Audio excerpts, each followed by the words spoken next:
નમસ્કાર. ભગવાન શ્રી કૃષ્ણએ ભગવદ્ ગીતાના 6થા અધ્યાયમાં 2 શ્લોકો સાથે લીધા છે. એમાં એક શ્લોક છે, સર્વભૂતસ્થ આત્માનમ સર્વભૂતાની ચાત્મની ઈક્ષતે યોગયુક્તાત્મા સર્વત્ર સમદર્શન. એનો અર્થ એ થાય છે કે જે સર્વભૂતોમાં મને જ જુએ છે, એટલે કે પોતાના આત્માને સર્વભૂતોમાં જુએ છે. અહીં આગળ ભૂતો એટલે ફક્ત ને ફક્ત સજીવ પ્રાણી કે નિર્જીવ નહીં, ચરાચર બધું જ, સજીવ અને નિર્જીવ બંને. આ બંને માટે સંસ્કૃત ભાષામાં શબ્દ ભૂતો જ છે. પંચમહાભૂત કહીએ ત્યારે પણ એ જળ છે. અને મમય વંશે જીવલોકે જીવભૂત સનાતન, ત્યારે પણ ભગવાને જીવભૂત કહ્યું છે. એટલે આપણે ભૂતો એટલે કે સજીવ અને નિર્જીવ બંને સમજવાના. એવા યોગીજનો ઈક્ષતે યોગયુક્તાત્મા સર્વત્ર સમદર્શન. આવા યોગીજનો સર્વત્ર સમદર્શન કરે છે. મતલબ કે એમનામાં ભેદભાવ, પક્ષપાત, ઊંચ નીચ કોઈ જ કશું નથી હોતું. એ સર્વને એક સમાન જુએ છે.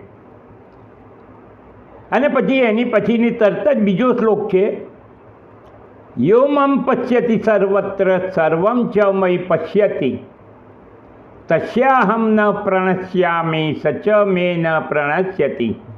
એનો અર્થ આપણે જોઈએ, યો મમ પશ્યતિ સર્વત્ર સર્વમ ચ મયિ પશ્યતિ. જે મને સર્વત્ર જુએ છે અને સર્વમાં જુએ છે, હું એનાથી અદૃશ્ય નથી થતો, એ મારાથી અદૃશ્ય નથી થતો. આ બંને ભાવ ભગવાને વર્ણવ્યા છે, પણ યોગીઓ માટે છે. સામાન્ય જનો માટે આટલું બધું આગળનું લેવલ શક્ય નથી. એ આપણા ઋષિમુનિઓ જાણી ચૂક્યા હતા કે એકદમ તમે આખી સૃષ્ટિના કણે કણમાં પરમાત્માને જુઓ ને પરમાત્મા સિવાય બીજા કસાયને ના જુઓ, એવું એકદમ સંસારી માણસો માટે, જવાબદારીઓ લઈને બેઠેલા માટે શક્ય નથી. એટલે એ લોકોએ આપણામાં ભગવદ્ ભાવ જગાડવા, ભગવાનમાં શ્રદ્ધા જગાડવા મૂર્તિની કલ્પનાઓ કરી કે મૂર્તિમાં ભગવાન છે. ભગવાન તો કણેકણમાં છે, એટલે મૂર્તિમાં પણ છે.